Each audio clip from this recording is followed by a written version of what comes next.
It was Halloween night, a night when Aethir seemed even more alive, its ancient mists swirling with secrets of the forgotten. A group of curious travelers set out to explore the haunted grounds, armed with lanterns, unaware of the terrors waiting in the shadows. Imagine a narrow forest path winding through Aethir's dense woods. Trees twist overhead, branches intertwining like clawed fingers. The ground is covered with fallen leaves, each step creating a crisp, echoing crunch.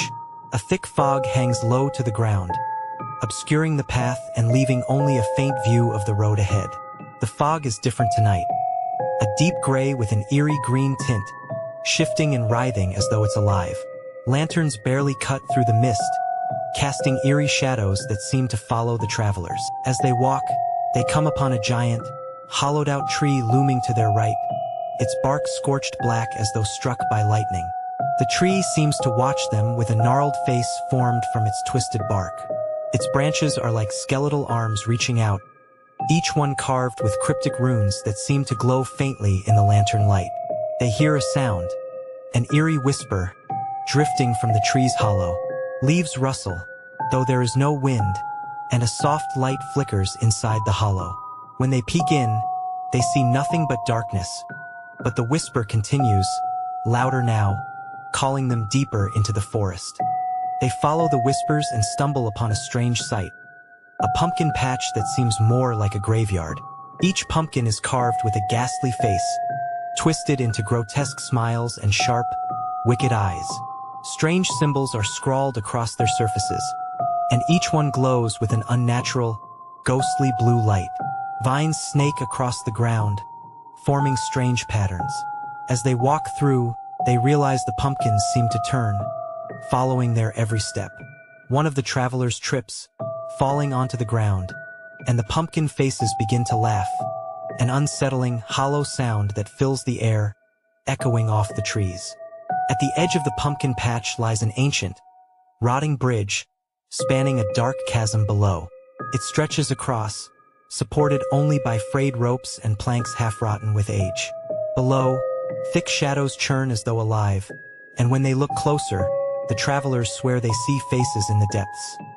Faces screaming in agony, stretching upwards as though trying to escape. The lanterns flicker, casting odd patterns on the bridge.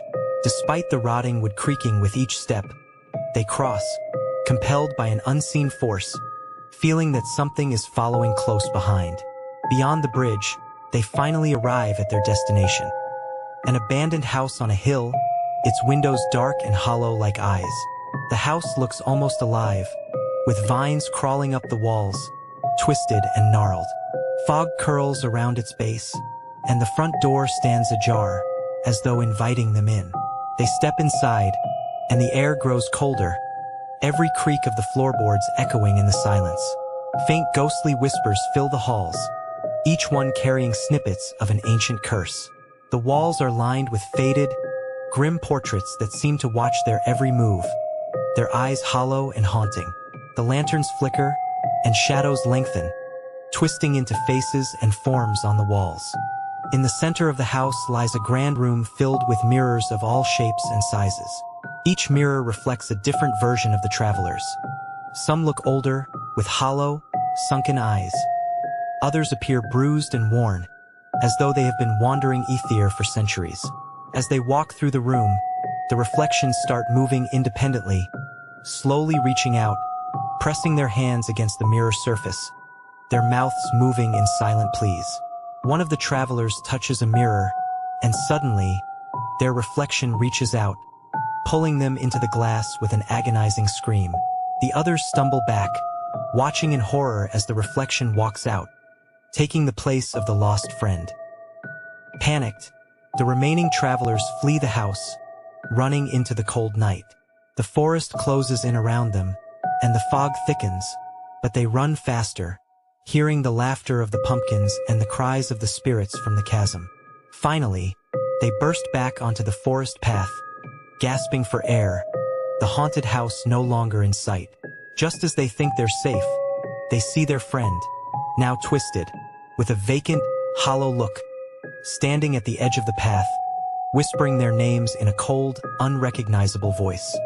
The next morning, locals find scattered lanterns and a few dropped items at the edge of Aethir's woods. The travelers have vanished, and the only thing left behind is a single pumpkin, carved with a haunting grin, watching silently from the forest's edge.